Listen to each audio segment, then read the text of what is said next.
BBC News with Fiona MacDonald. Ukraine's Prime Minister has insisted his country's soldiers will fight to the end to defend the besieged port of Mariupol.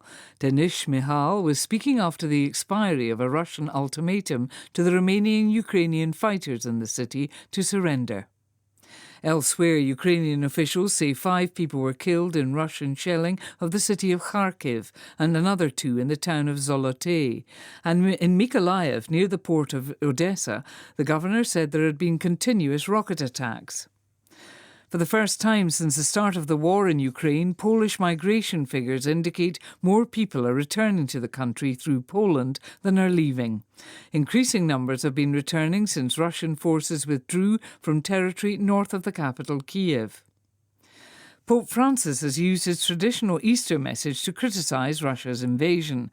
The Pope said Ukraine had been dragged into a cruel and senseless conflict in what he called this Easter of war. The Palestinian Red Crescent says 19 protesters have been injured in renewed clashes with Israeli police around the Aqsa Mosque compound in Jerusalem. Israeli police said they'd entered to restore order. Palestinians said police had limited their access to the site to enable a visit by Jews.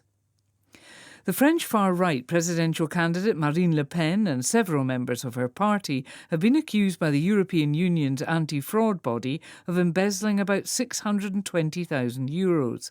None are accused of profiting directly, but of claiming the funds as expenses for staff and events.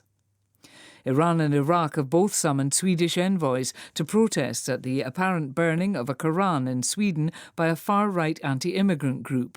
Iran described it as an insulting act. There have been several recent clashes in Sweden. BBC News.